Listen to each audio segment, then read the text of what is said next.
Esto ya de por sí, por la experiencia empírica de estas familias, nos hizo abrir muchísimo el tema de las investigaciones y buscar y entender cómo funciona y llevarlo a esto más a la parte científica para que también pueda ser aceptado por la comunidad de médicos, porque recordemos que nosotros los médicos somos muy escépticos en su mayoría a todo lo que es las terapias naturales o las terapias holísticas o las terapias que están fuera de la medicina, pero aparte imagínate que tiene una palabra clave que es marihuana. ¿Qué onda, amigos? Llegó el momento de entrar al mundo del cannabis con Sam Weed. Descubrí todo lo que necesitas saber sobre esta planta en nuestro podcast. Dale, sumate.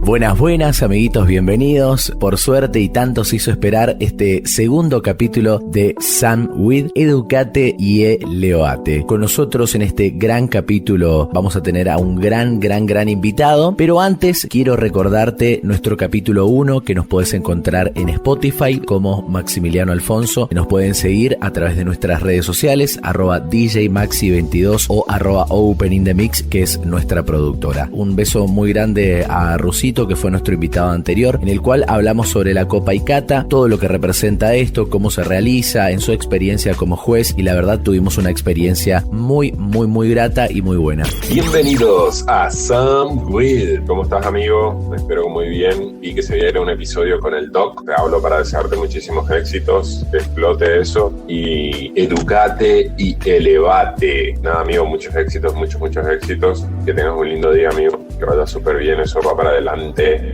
Vamos a dar la bienvenida a nuestro gran invitado, en el cual vamos a hablar de un tema muy importante y cada vez más relevante. Este segundo capítulo, el uso medicinal del cannabis, recibimos al doctor Roberto Gabriel Alemán. Bienvenido, Doc, ¿cómo está?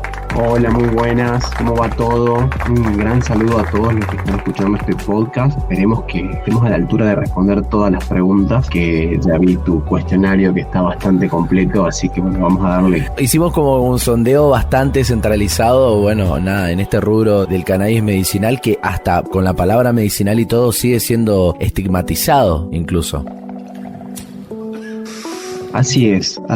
Hoy estamos en un punto en la historia mundial donde nos ubicamos con cannabis dentro de una de las herramientas terapéuticas que se puede utilizar en distintas patologías, pero tenemos todavía ese fantasma del tabú, ese fantasma de la desinformación, ese fantasma de la mala información que lleva a que muchos pacientes, muchos colegas médicos, muchos profesionales y no profesionales de la salud tengan todavía este temor en ni siquiera nombrar a lo que es cannabis o la marihuana para uso médico. Así que parte de lo que yo hago también es desmitificar todas estas informaciones, tratar de traer muchos datos científicos para que puedan ser digeridos por la mayor cantidad de personas que puedan, y así también es parte de mi militancia en esto que llevo haciendo desde el 2018, que es hablar acerca de lo que es cannabis. Que es un caso también bastante, como decíamos, complejo por críticas y mucho más sobre este tema. ¿Podría contarnos brevemente su experiencia? ¿Cómo llegó usted a especializarse sobre el cannabis? Justamente algo no tan fácil, ¿no?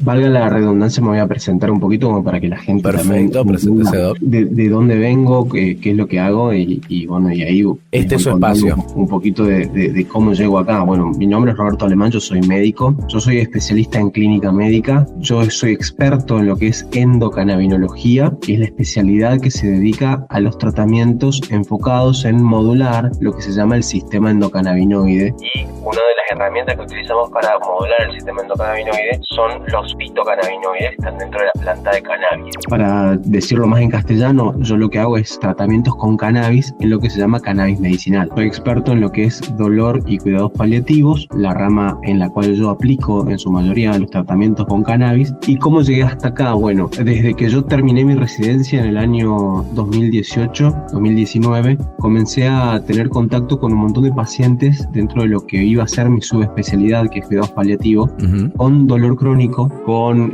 un montón de sintomatología relacionada al dolor, ansiedad, depresión, insomnio. Y dentro de las herramientas terapéuticas que se usan habitualmente en el dolor, hay un montón de medicaciones que generan vastos efectos adversos, como por ejemplo los antiinflamatorios no esteroideos, como el diclofenac, que es tan común, y la morfina, que por ahí no es tan común, pero también se utiliza muchísimo, y también es una de las medicaciones que por ahí yo en mis charlas también le saco un poco el tabú a lo que es la morfina y los diagnósticos. Perfecto, porque se usa muy comúnmente esa medicina. Uno se la automedica, no la morfina, pero sí lo tengo referido al diclofenac, ¿verdad? Tal cual, los antiinflamatorios no esteroideos, bueno, son medicaciones que están básicamente, se expenden sin receta, por lo tanto muchas personas abusan de los antiinflamatorios no esteroideos, y bueno, dentro de ellos está el ibuprofeno, el paracetamol, el diclofenac, etcétera, etcétera, que los podemos conseguir en cualquier kiosco o cualquier farmacia. SunWith, Educate y Elevate. ¿Cuáles son los principales componentes del cannabis? Las propiedades medicinales, ¿cómo funcionan en el cuerpo? Cuando yo empecé a estudiar todo esto, habían dos cuestiones muy importantes a tener en cuenta. Una era el sistema endocannabinoide, que era un sistema de reciente aparición, en realidad a partir de los años 80, 90 recién se tiene noción de lo que es el sistema endocannabinoide, que es un sistema que se agrega a lo que son los sistemas corporales, como el sistema respiratorio, el sistema nervioso central, el sistema nervioso periférico, el sistema endocrino. Se agrega a este sistema gracias a las investigaciones que hizo el doctor Meyulan en Israel y sus colaboradores, y descubrieron que existe una serie de receptores en nuestro cuerpo que no están específicamente presentes en el sistema nervioso y que están difundidos no solamente en el cerebro y en el sistema inmunológico, sino en distintos órganos de nuestro cuerpo. Al ir profundizando en este conocimiento, se descubrió que este sistema, llamado en ese momento endocannabinoide, servía para generar un equilibrio en el cuerpo. Esto quiere decir que lo que se buscaba con esta estimulación de los receptores o del uso de cannabis, en este caso para poder estimular estos receptores, era que la neurona, que es lo que más se estudió, genere una suerte de equilibrio dentro de lo que es su sinapsis y sus receptores. ¿Podría decirse como su propio cannabis? ¿Como que el cuerpo estaba preparado para ello? Exactamente. El cuerpo genera compuestos, moléculas, que son muy parecidas a las que luego se descubrieron como THC y CBD, y que estas moléculas se llaman endocannabinoides. Estas moléculas, que junto con otras que están adentro de nuestro cuerpo, interactúan con estos receptores que son el CB1, el CB2 y otros receptores más. Para no profundizar, vamos a tomar dos nada más. Claro. El receptor CB1 y el receptor CB2, para que nuestro cuerpo tenga un equilibrio. ¿Y dónde lo vemos nosotros con mayor profundidad o con mayor claridad a esto de la estimulación del sistema endocannabinoide? En los pacientes con epilepsia refractaria. Este tipo de enfermedades, como la epilepsia refractaria, es la más común, doctor, ¿verdad? En la que, por ejemplo, se empezó a conocer, al menos yo cuando indagué sobre cannabis medicinal en internet, lo primero que se encontraba era gente con epilepsia, se pegaban, hacían como unas cosas media bruscas que al menos yo no conocía, y ahí es como que empezaba este tema del cannabis medicinal. Así es, con pacientes con epilepsia, bueno, el movimiento mundial de los madres o padres por el cannabis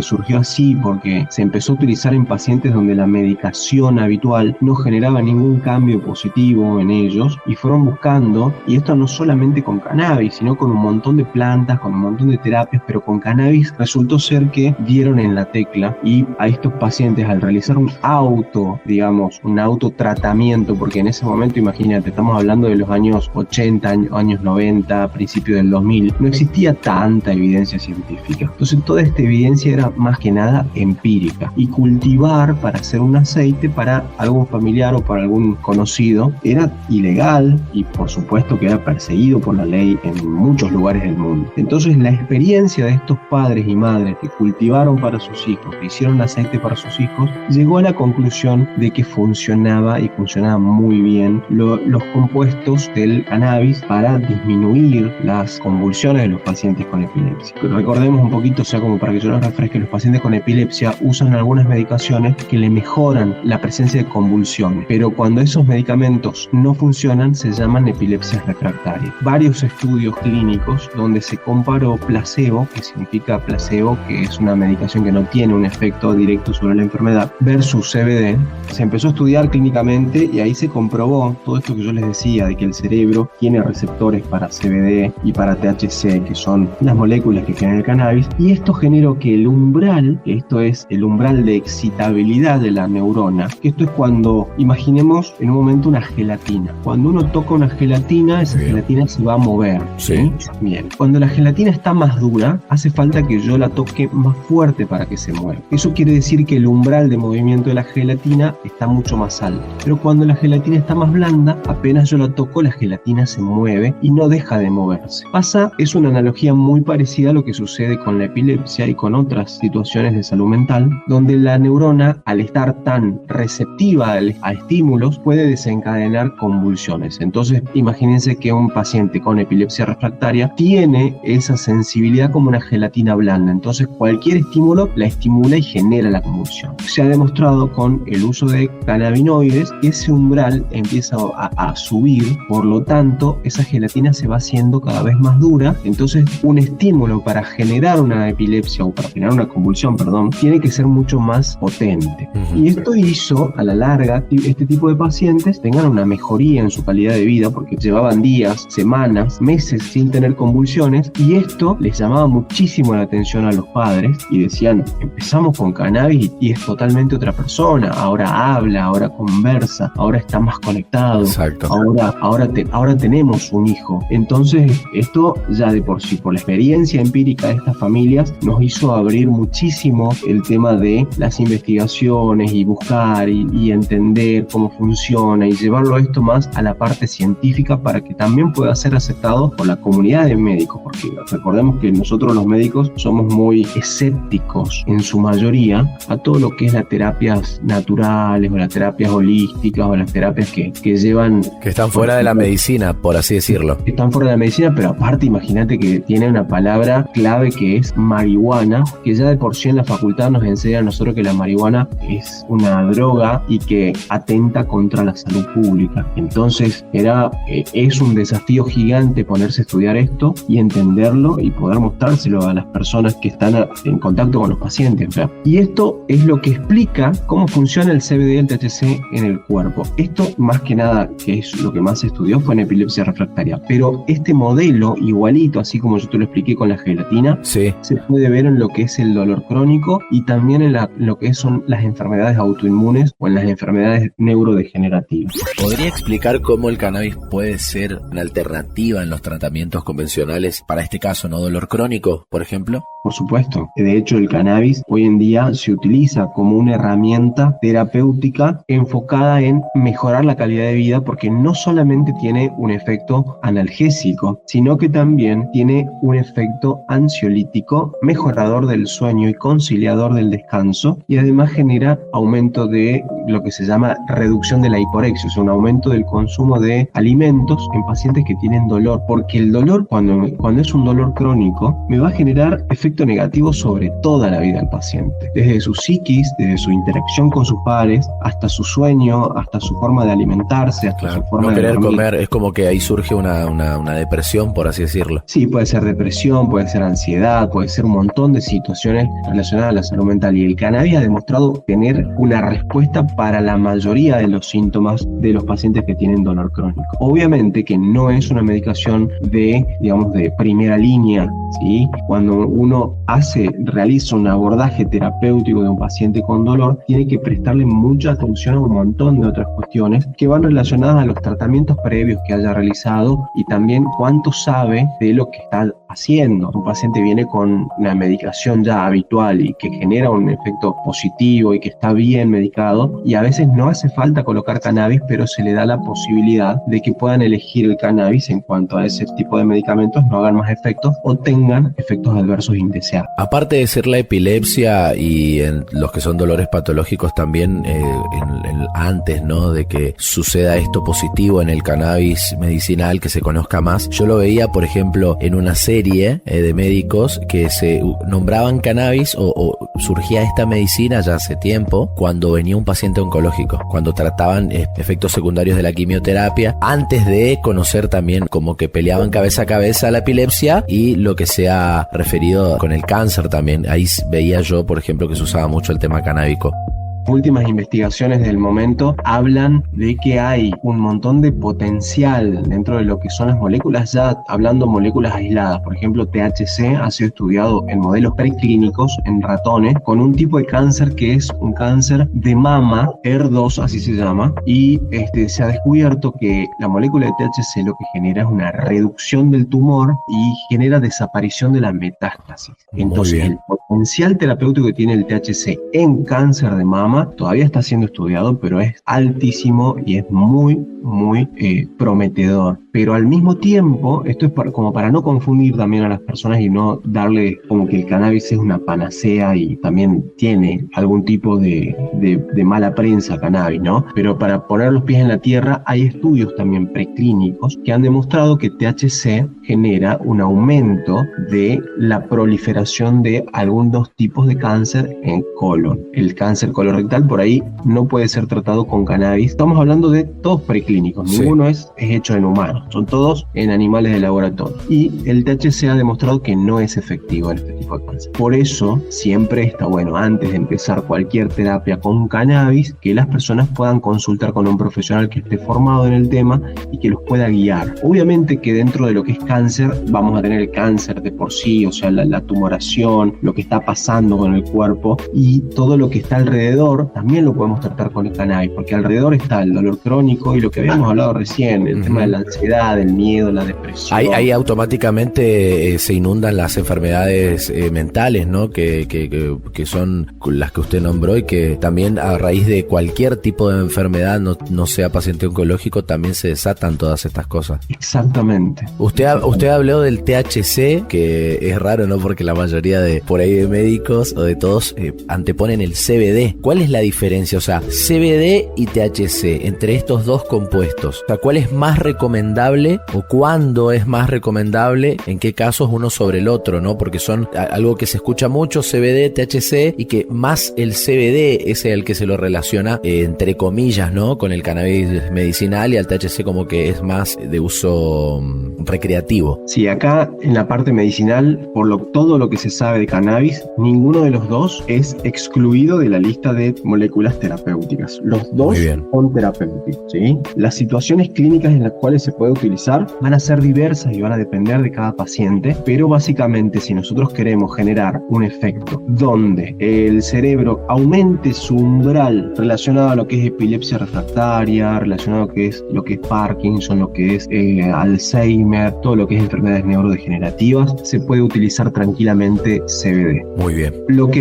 Todo lo que es dolor crónico, se puede usar THC más CBD también. Normalmente siempre vienen como en un equilibrio, ¿no? También hay cepas que vienen 100% CBD. Igualmente, eso también me gustaría ahondar el tema de cuando hablamos de una medicación preparada en farmacia, que esto es cuando nosotros aislamos las moléculas y generamos un medicamento con solamente CBD o solamente THC o solamente CBD y THC, que eso es una formulación que se hace en un laboratorio donde nosotros elegimos las moléculas y las ponemos dentro de una pastilla, de un frasquito, de un jarabe o de un aceite. Ese tipo de tratamientos ha demostrado ser menos efectivo de cuando hacemos tratamientos con extractos de planta completa. ¿Qué significa un extracto de planta completa? Es cuando nosotros extraemos del cannabis todas las moléculas que contiene, que son los fitocannabinoides, como dijimos recién, THC, CBD, CBG, CBN, todos los. Claro, ahí hay muchos que no conocen todavía, ¿no? Pero hay varios.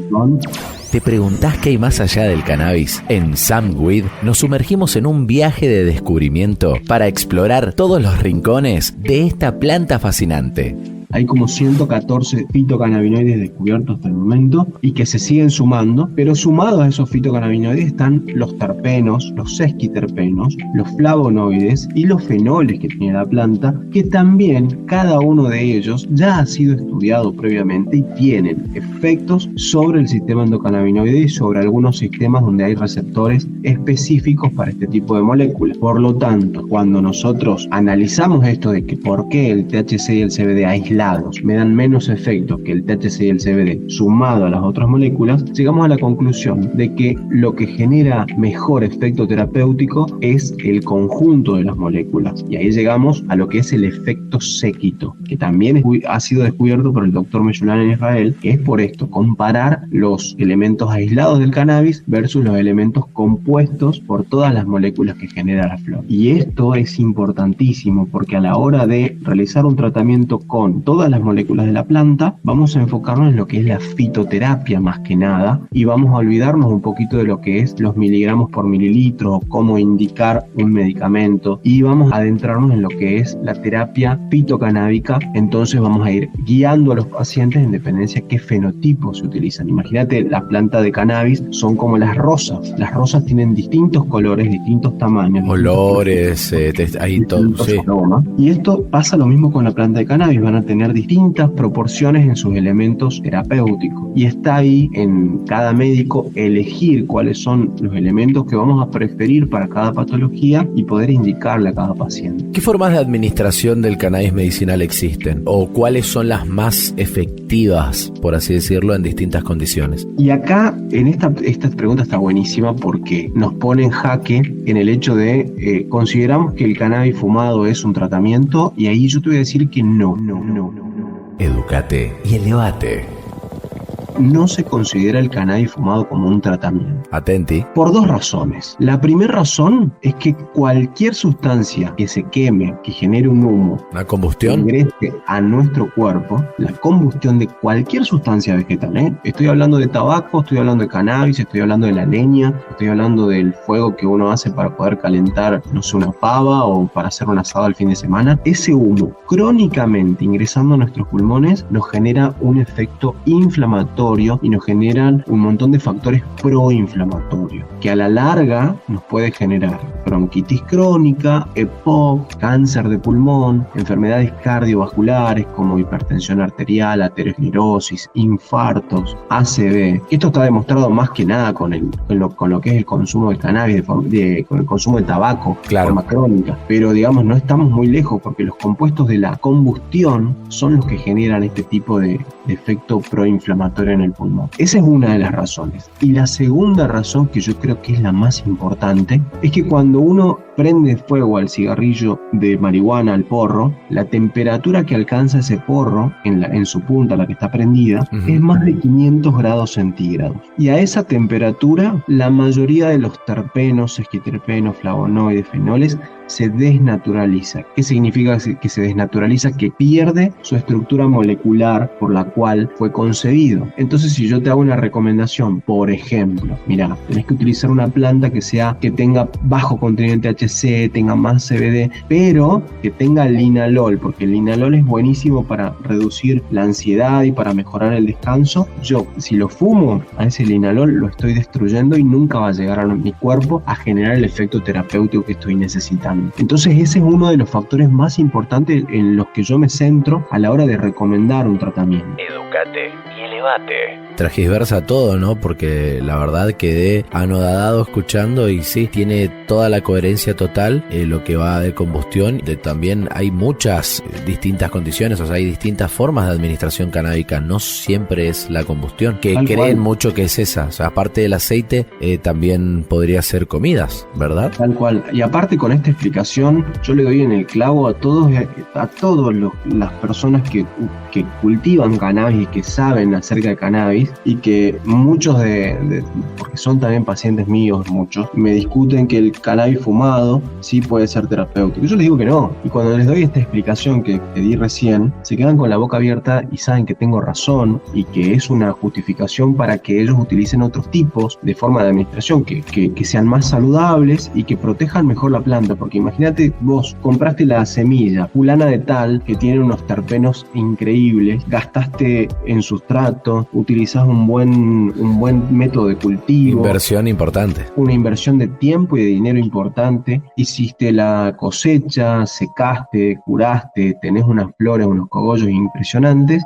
Cuando picás esos cogollos tienen un aroma que vos decís, bueno, son unos re cogollos, tienen un buen terpenado, qué sé yo. Y es terapéutico, todo hasta ahí. Esa aromaterapia es como una aromaterapia, ¿verdad, no? Claro, tal cual. La aromaterapia forma parte de esto de los terpenos también. ¿Sí? Los terpenos son lo que le dan el aroma al cannabis. Y al final de todo, lo que hace es quemar todo ese trabajo. A mí me parece un despropósito. Que eso se lo digo a todos. Si vos todo ese trabajo que llevó meses y meses y años de experiencia, vos lo ponés adentro de un papel y lo quemás, a mí me parece que estás desperdiciando un montón. Wow, Doc. Me encanta esto y qué cosa maravillosa conocer, ¿no? Porque esto habla también de su profesionalismo, de lo que se ha adentrado en la parte de la medicina y de la cual muchos cultivadores, me incluyo también, quedamos así, wow. Y también a mí, al menos, espero que también a la gente cuando escuche esto le den ganas de probar otras formas. Exacto.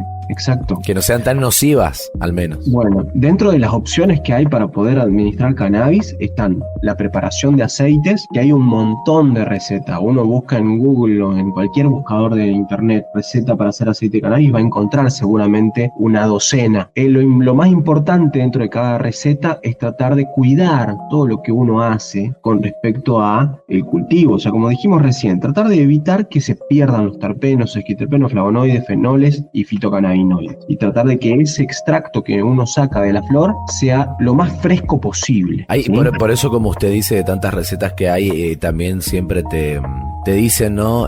Fíjate la temperatura, que no suceda que puedas echar a perder todo ese trabajo que... Porque la temperatura es un factor muy importante. La temperatura, el pH, la humedad, la presencia de oxígeno y la luz ultravioleta son factores que van a modificar la presencia de todas estas moléculas. Entonces siempre hay que prestarle atención a todo esto a la hora de hacer un extracto. Y para la vía de administración, volviendo porque a veces me voy por las ramas, perdón por eso.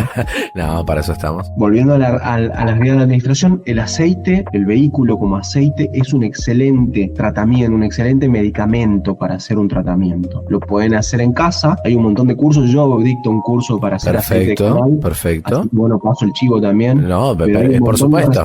Que están buenísimas, que uno puede hacer con elementos simples, sin mucha inversión, un aceite de cannabis de alta calidad. Ahora al final de las preguntas y del podcast, igual también vamos a dejar las redes sociales del doctor. Este podcast fue realizado nada más y nada menos que para instruir, y más que nada el honor para nosotros es que esté alguien de la rama medicinal en esto, para que también los chicos, grandes, quien sea, pueda abocar su duda, lo que tenga, con usted tranquilos, ¿no? Porque normalmente si no te lo dice un médico, a que te lo diga Maxi, que cultiva hace 10 años y se fuma, no es lo mismo. O sea, carece de coherencia, ¿verdad? El uso de vaporizadores herbales hace que el consumo de cannabis sea mucho más inocuo para el cuerpo, y el avance científico-tecnológico de estos vapers hace que nosotros podamos controlar la temperatura a la cual vamos a calentar la flor que vamos a vaporizar. Eso iba a preguntar, doctor.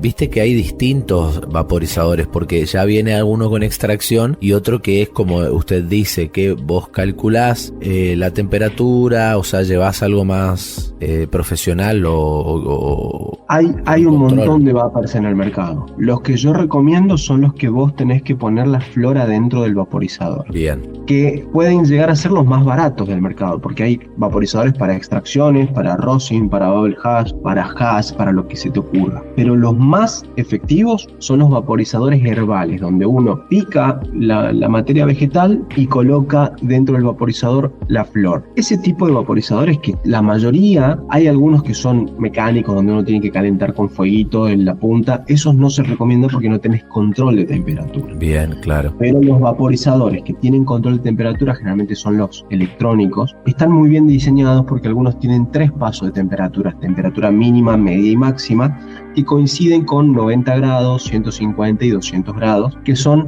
pasos de temperatura que son necesarios para volatilizar las moléculas que habíamos hablado previamente. Entonces siempre está bueno hacer una vaporización herbal que vaya desde la temperatura mínima a la temperatura máxima con la misma carga. Esa es la forma ideal para vaporizar. Y tener en cuenta de que no es lo mismo que fumar, porque cuando uno vaporiza a las temperaturas más bajas va a tener los aromas, el bouquet de esa flor que uno tanto cuidó en el cultivo y en todo el proceso de secado y curado, y en las temperaturas más altas sí va a tener más vapor, más esa sensación de los fitocannabinoides, el picor también en la garganta, y ya empieza a sentir el efecto completo del uso del cannabis. En mi experiencia es muy diferente. Yo lo había probado con una persona de Buenos Aires, de un grow shop que me invitaron, que en ese momento era la novedad, porque me parecía muy raro, claro, que este aparatito se pone la materia vegetal, así exactamente como usted explicó, y sentí eso. La vaporización es muy distinto, no es nocivo, se siente diferente, el gusto, el aroma, y es instantáneo. Y es un buen mensaje para toda la gente cuando empezamos a hablar de que fumar no es tan recomendable, que habrán quedado, no, pero... Ahora también es un punto a favor, ¿no? Porque podríamos decir que los vaporizadores herbales cumplen la función de, por algunos decir, viste, que dejan el tabaco a raíz de vaporizadores. Y me imagino que también está muy buena esta alternativa para el cannabis. Tal cual, y también tomar en cuenta que los vaporizadores no es que son exclusivamente de cannabis. Existen vaporizadores hace un montón de años que se inventaron para hacer vaporización de hierbas medicinales, como la lavanda, como el romero, como un montón de hierbas que se utilizan para calentarlas y generar ese vapor que es terapéutico en el uso de fitoterapia. Entonces, forma parte el uso del cannabis vaporizado de una terapia fitocanábica. Por eso es que cuando yo hablo siempre el tema del fumar es nocivo, la opción inhalada siempre termina siendo la ganadora en los que ya vienen consumiendo cannabis fumado hace mucho tiempo, y muchos hacen el switch de dejar de fumar para utilizar el cannabis vaporizado, lo cual para mí es la mejor opción. Verdaderamente sí, porque se nota en los cambios, se nota o sea, cuando dejas de fumar, ya sea tabaco y también de combustionar cannabis, uno siente ese cambio, así que bueno, podríamos recomendar. Bueno, y después están las cremas, están las tinturas, están los medicamentos, los que se puede comprar por farmacia. Digamos, cuando llega un paciente a mi consulta que no conoce ni cómo es una planta, yo muchas veces hago un tratamiento enfocado en que pierda el tabú, y para perder el tabú hoy ya tenemos unos medicamentos bastante avanzados en lo que es la farmacia. En cualquier farmacia en Argentina se puede conseguir aceite de cannabis, y el hecho de que yo le recete a un paciente que nunca en su vida había consumido cannabis una medicación que la pueda conseguir en una farmacia, le cambia muchísimo a ese paciente la seguridad que tiene del tratamiento, y por lo tanto lo hace mejor sin desconfiar del producto, claro, sin tener ningún tabú, sin tener miedo, y aparte sin tener miedo a contar que está haciendo un tratamiento. Claro, como decíamos, el cannabis roza siempre lo ilegal, por ahí en el estigma. Tal cual. Entonces el hecho de que un paciente pueda ir con una receta firmada por mí a la farmacia y decirle, a mí me recetaron esto,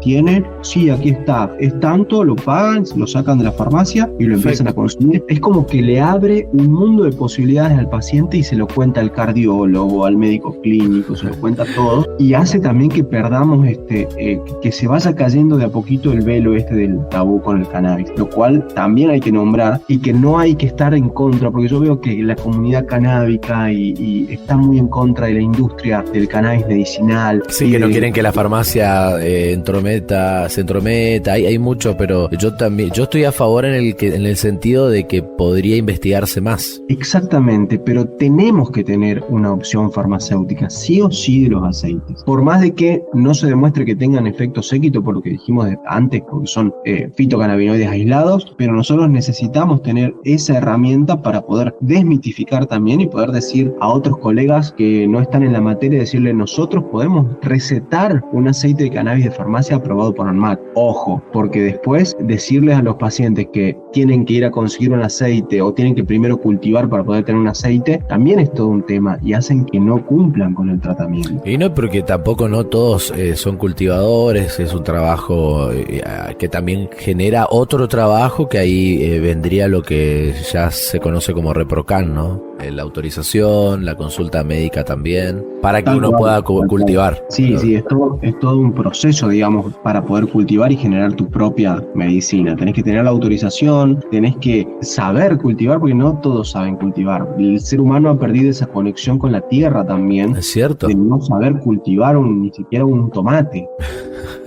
Entonces, muchas personas que agarran, empiezan con cannabis, aprenden cómo se cuida una planta y después terminan cultivando los alimentos que consumen a diario, y también es un camino de buscar una mejoría en la salud del lo natural, la propia medicación. Lo natural y también imagínese la forma de decir puedo cultivar mi propio tomate, mi propia, no sé, cualquier tipo de alimentos que se puedan ingerir, que es cierto y me pasó. Y creo que a más de uno. Cuando aprendí a cuidar una planta, empecé a ser el loco de las plantas. Prácticamente tengo un montón de plantas y vas conociendo que todas tienen su temperatura diferente, la forma en que las trato. O sea, son todos ser vivos y la verdad que es increíble. Por ahí, si algún paciente se quiere adentrar en este mundo, al menos yo se lo recomiendo. Sí. Es que nosotros vemos un total cambio de cabeza cuando el paciente empieza a cultivar. Podría haber una terapia ahí también, ¿no, doctor? En esa... Sí. Eso se llama horticultura terapéutica. Bien. Y es también parte de una terapia. De hecho, se utiliza mucho en pacientes con problemas de consumo problemático. Eso le iba a decir, he visto en quizás más hollywoodenses, pero en películas, que a gentes que tenían problemas de mucha ansiedad o de drogas duras, hacían eso, como que tengan una huerta. Así es. Me gustaría volver a esta pregunta que, bueno, por ahí cae, ¿no? Ese color de rosas cuando hablamos sobre los efectos secundarios del cannabis, que es algo que todos nos preguntamos, o que normalmente alguna persona cuando escucha la palabra cannabis, porro, marihuana, pone en Google o en cualquier buscador efectos secundarios. Totalmente. Todas las medicaciones, todos los medicamentos, absolutamente todos, desde la aspirina hasta la morfina, el cannabis, todas las medicaciones tienen efectos adversos. Atención. Todas las medicaciones también tienen contraindicaciones, que la contraindicación es cuando yo evalúo al paciente y digo, no, pará, vos no podés tomar esta medicación. Y en el cannabis, nosotros tenemos, al tener mucho tabú, nosotros tenemos que saber al pie de la letra todo. Los efectos adversos del cannabis van a depender directamente de la dosis que esté tomando el paciente. Si un paciente está bajo seguimiento médico, con un médico que tenga experiencia con cannabis y que haga una titulación de dosis, que esto es empezar con la dosis más pequeña e ir subiendo de a poco, los efectos adversos se reducen a cero prácticamente, ¿sí? Claro. Hemos tenido efectos adversos con pacientes que empiezan solos los tratamientos con medicamentos que de dudosa procedencia. Que fueron recomendados o que le dio el amigo de... Exactamente. Y claro, lo que sucede con los tratamientos con cannabis es que al principio del tratamiento no se obtienen efectos terapéuticos como si lo obtendrías tomándote un ibuprofeno en el caso del dolor, porque el tratamiento con cannabis es ir de a poco subiendo la dosis hasta llegar al punto donde genera un efecto analgésico. Entonces, las primeras 2 semanas el paciente no va a tener ningún efecto positivo del tratamiento, y lo que va a suceder es que o pueda llegar a abandonar ese tratamiento, o 2, que se aumente la dosis y eso genere un efecto adverso. Los efectos adversos del cannabis son mareos, palpitaciones, somnolencia, sensación de embriaguez. Está relacionado también con una sensación de inicio de ansiedad, ataque de pánico, crisis de ansiedad, cuando las dosis son muy altas. Y estamos hablando de dosis muy altas, no estamos hablando de una gotita. Entonces esto hace, y estos hay estudios de seguridad de medicaciones que hacen que el cannabis sea un medicamento bastante seguro, mucho más que otros, para hacer tratamientos, pero siempre con el acompañamiento de un profesional médico. Recordemos que no es lo mismo que haga un tratamiento una persona que nunca en su vida utilizó cannabis y que tenga sus características, por ejemplo, ser de más de 65 años o un niño, claro, que un paciente que sí consume cannabis habitualmente y que quiere mejorar, digamos, su tratamiento y que ya viene consumiendo cannabis. No es lo mismo. Siempre hay que tener una evaluación pertinente de cada paciente, evaluar todos los aspectos que tenga cada uno para poder brindarle el tratamiento que corresponda con cada uno. Esa sería la mejor manera de minimizar, ¿no? El seguimiento con el doctor, como usted dijo, algo que vaya de a poco progresivo para no llegar a esto y no automedicarse. va con todo. No automedicarse. Porque normalmente me va a decir que no, doc.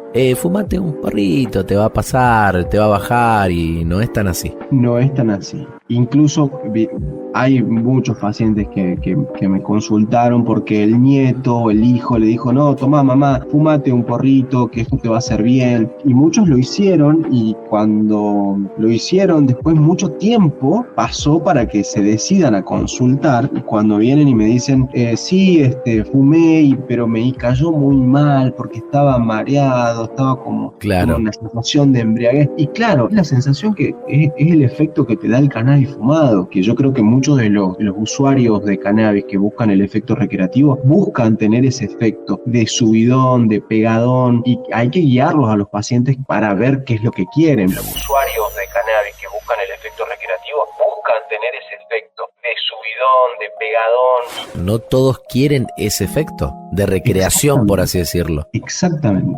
Y vaporizando también se consigue, pero siempre está el tema de empezar con la temperatura más baja llegar hasta donde ya llegaste al punto donde buscaste tu efecto terapéutico, y pausa. Y hacemos una pausita y vamos viendo cómo nos sentimos, porque también el cannabis no es que es ya, ¿no? También volviendo, depende cómo lo consumas, pero tiene siempre un lapso de esperar hasta que venga el famoso pegue o el sentirse mejor. Sí, tal cual. El efecto terapéutico está muy por detrás del efecto psicotrópico, que es el que comúnmente llamamos el pegue, ¿sí? Claro. Cuando uno ya camina, digamos, bastante tiempo con respecto a lo que es cannabis medicinal, se da cuenta de que el momento previo a que el cannabis genere ese efecto psicotrópico es el momento donde están calmados todos los síntomas por los cuales el paciente consultó. Y ahí es donde nosotros nos situamos como dosis terapéutica. Si subimos un poquito más la dosis, obviamente vamos a tener esos efectos adversos que incluso en algunos pacientes son contraproducentes. Imagínate un paciente que tenga una taquicardia y no es un paciente que va a estar muy feliz con su tratamiento. Sí, va a ser complicado. Para que uno pueda ser usuario canábico, ¿cómo decirlo? ¿Cuál es el proceso que un paciente debe seguir para obtener cannabis medicinal de manera legal y segura, por supuesto, doctor? Bien, primero que nada, tiene que tener una receta por un médico, que esa receta tiene que tener duplicado, y con esa receta puede comprar el cannabis en una farmacia. Esa es una parte. Y hoy en día en Argentina, la ley 27350, que es la ley de cannabis medicinal, habilita a cada paciente que tenga una indicación médica de uso de cannabis a tener hasta 9 plantas en floración en el domicilio declarado y transportar hasta 40 gramos de cogollos secos o 180 mililitros de aceite de cannabis en frascos de 30. Prepárate para elevar tu mente y tu espíritu en SamWeed. Educate y elevate. Unite a nosotros para descubrir cómo el cannabis puede transformar tu vida para mejor.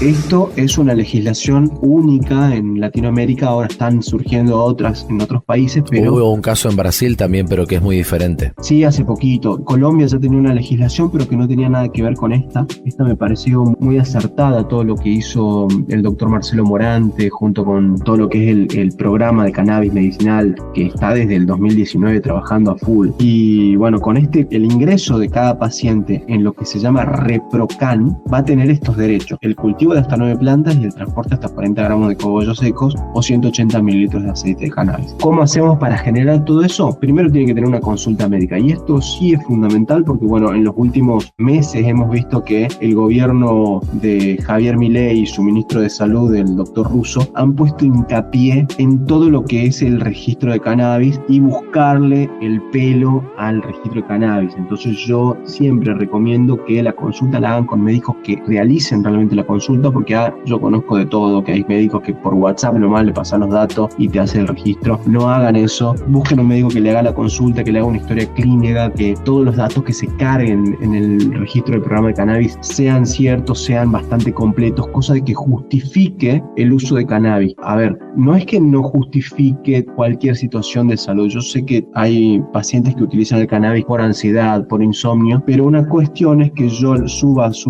el trámite poniendo solamente ansiedad o insomnio, a que yo lo suba explicando en qué momentos tiene ansiedad o en qué momentos utiliza cannabis y qué es lo que yo le estoy indicando, qué fenotipo, qué quimiotipo, qué terpenos quiero que el paciente use, en qué dosis. Que eso le encanta al nuevo ministro de Salud que le pongan, así que yo les recomiendo siempre que exijan eso de los médicos, que generen esta historia clínica. Y una vez que se hace esa historia clínica, se cargan todos estos datos en la página del ReproCan con un código que le genera, un código único que le genera a cada paciente la página oficial del registro del programa de cannabis, y a partir de ahí queda a espera de la aprobación por parte del Ministerio de Salud. Actualmente hay unas demoras de 8-9 meses que son impresionantes, que no habíamos tenido nunca este tipo de demoras. Cierto. Pero están saliendo, los trámites están saliendo de a poco. Hace poco que hubo una ola de aprobaciones. Sí, la semana pasada aprobaron un montón y después como que volvió a frenar. O sea que están haciendo así, digamos, abren un poquito la canilla, aprueban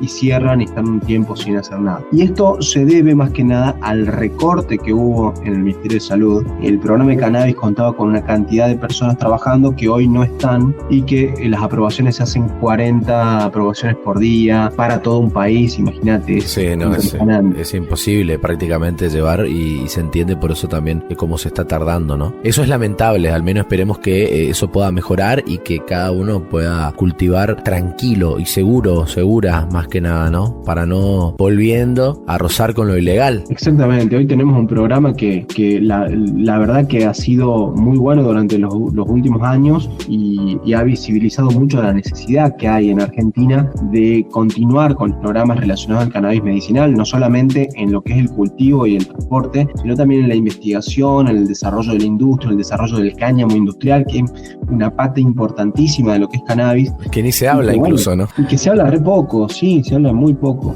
Y bueno, yo creo que hay que seguir esperando, a los que tengan el ReproCan en espera, tienen que seguir esperando, y bueno, desde mi lugar, siempre ir luchando, más que nada no solo porque aprueben estos ReproCanes, sino para la despenalización y la legalización del uso de cannabis adulto también, porque convengamos que las leyes en el mundo también están avanzando. Alemania también promulgó una ley donde el uso adulto está permitido, y avancemos más que eso, y obviamente el eslogan de siempre, no más presos por plantar, porque es una planta que lleva en la humanidad más de 7.000 años, es un mucho, desde la India, desde China, desde orígenes antiguos, ya viene de China e India. Sí, el emperador chino Shennong fue el primero que describió su potencial terapéutico, y no estaba errado porque lo usaba en un montón de situaciones terapéuticas. Así que, digamos, hoy en día estamos sobre este halo de ilegalidad que tiene que cambiar en algún momento. Tiene que cambiar. Perfecto, Doc. Últimas 2 preguntas y más que nada agradecerle desde ya. ¿Qué barreras o desafíos usted cree, porque hablábamos hace un poquito con todo este recorte del Ministerio de Salud, qué barreras enfrenta a la investigación sobre el cannabis medicinal? ¿Cómo usted cree que podría superarse esto?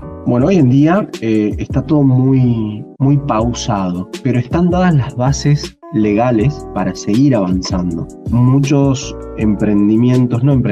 muchas empresas ya están generando cannabis a lo largo y ancho de todo el país. Desde el norte, Canaba con su planta de productora de Finca El Pongo lleva la cabeza de Latinoamérica y está produciendo un montón de productos, tanto de CBD como THC, que están enfocados en lo que es la investigación. Yo creo que el camino es ese, es ir y trabajar con algunas empresas. Acá en Corrientes también está acá Cannabis, en La Rioja está Agrogenética La Rioja, que es una empresa totalmente privada, que también está haciendo el primer aceite del Cuyo, que se llama el Federal. En Mendoza también hay un proyecto productivo también, en Olavarría, en La Madrid, en el sur también, en Bariloche, la organización no gubernamental Ciencia Sativa está llevando a cabo unas investigaciones impresionantes interesante con respecto a lo que es cannabis. La gente de AUPAC también tiene investigaciones clínicas que están muy buenas. Yo creo que esto está ahora pausado, pero tiene que avanzar en algún momento porque las leyes están, las reglamentaciones están, y lo único que se falta es, digamos, los órganos de control den el visto bueno a todo. Yo me imagino que van a empezar a controlar y le van a dar el visto bueno a todo, porque la industria es algo que está avanzando a nivel mundial y no se puede detener. ¿Qué mensaje le daría usted desde su perspectiva, obvio, a aquellas personas que tienen un estigma o le queda algún prejuicio sobre el uso medicinal del cannabis? Si hoy están escuchando a esas personas en este podcast, yo imagino que se les ha caído un poquito del velo del tabú y del prohibicionismo que llevan intrínseco. La planta de cannabis está en la humanidad desde antes que la historia sea escrita, porque es una planta que su nombre propio lo dice, cannabis sativa, o sea, cannabis cultivada por el ser humano, y es una planta que tiene muchísimos beneficios a la hora de hablar de enfermedades, de sintomatología, y ha tenido muy mala prensa durante muchos años, considerándola una droga dura, poniéndola a la misma altura que la heroína, que la cocaína, y esto hizo que no se avance en investigaciones. Hoy sabemos que nuestro cuerpo tiene un sistema que interactúa con cannabis y que puede hacerlo funcionar mejor. Miles de investigaciones a lo ancho y a lo largo del mundo hablan de que el cannabis genera efectos terapéuticos muy positivos en muchos pacientes. Es cuestión de escuchar la información, de interesarse, de empezar a aprender, y bueno, y es mi función, digamos, de comunicar todo lo que está alrededor del cannabis en la parte científica y también no científica, digamos, de la experiencia de los pacientes. Yo creo que ya el velo del cannabis medicinal está más que nada en algunos sectores. Yo creo que las personas se nota. Que ya saben que el cannabis es bastante bueno, es terapéutico. El tema es que la legalidad hace que todo sea muy distinto, que las fuerzas policiales, que las fuerzas de gendarmería vean al cannabis como algo muy peligroso para la salud pública, porque es el bien jurídico que protege la ley 23737, que es la ley de narcotráfico. Entonces yo creo que el próximo paso para nuestra Argentina es modificar esa ley o derogarla o modificarla, porque hoy tenemos un flagelo muy grande que es el consumo problemático de otras sustancias que no son cannabis, y que si no hay una modificación de la ley tampoco pueden ser tratadas de una forma adecuada. Es exacto, y tiene absolutamente toda la razón. Un placer y un honor increíble tenerlo acá, doctor. Para todos los que no lo conocen, usted es médico, investigador, cultivador, comunicador, defensor, ¿no? de todo lo que es esta planta de cannabis, y por eso vamos a dejar su Instagram, que es dr.doctor.aleman.canamed con 2 N, en la cual pueden encontrar el Instagram de nuestro querido doctor, en la que también se pueden informar de cursos de extracciones medicinales y sobre cualquier cosa, incluido el ReproCan también, doctor, ¿verdad? Así es. Y muchas gracias, Maxi, también por invitarme al podcast. La verdad que a mí me encanta generar esta interacción y que la gente escuche, y si tienen preguntas, bueno, que te las transmitan a vos, después vos me las pasás a mí. Les dejo mi número de teléfono también, que es público, al que tenga alguna duda también me puede escribir. Por ahí yo con las redes sociales ya voy perdiendo como 3 cuentas por el hecho de que hablar de cannabis y te la bloquean y te la banean. De todo el estigma que hablábamos, justamente. De todo el estigma que hablábamos. Facebook y su policía cibernética siempre ha estado en contra de todo esto. Y bueno, les dejo mi número, es 388-4123-057. Si ustedes quieren tener alguna consulta conmigo o quieren invitarme a hacer alguna charla o algo, no hay ningún problema. Ustedes me escriben o WhatsApp o me llaman, están bienvenidos a que lo hagan. Ahí pueden hacer de todo tipo de consultas, ¿verdad, doctor? Sobre sus cursos, sobre ya sea comenzar una historia clínica, todo. Todo. O sea, me escriben a mí y yo después lo derivo con la secre para que se encargue el tema de los turnos y de los requisitos, pero a mí me gusta siempre tener el contacto directo con Perfecto, con la puede gente. Característica el número, característica de Corrientes, ¿verdad? De Jujuy. De Jujuy. No soy jujeño. Ah, bien.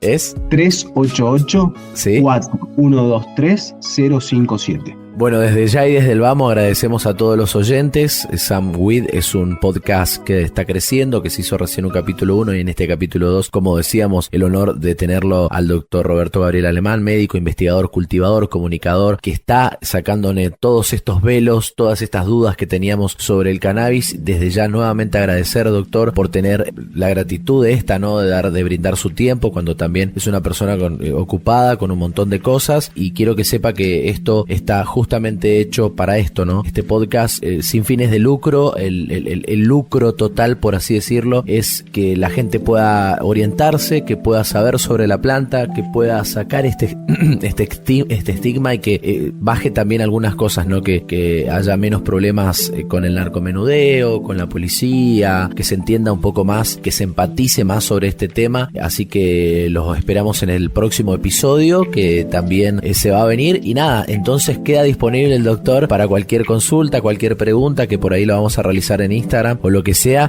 Lo tenemos al doc ahí predispuesto, cualquier cosa. Bueno, un abrazo grande. Abrazo grande, doc. Esto fue una producción de Open in the Mix. Seguinos en nuestras redes sociales, @Open in the Mix, @DJ Maxi22. Muchas gracias por compartir con nosotros. Unite a esta comunidad que día a día vamos a ir aprendiendo juntos.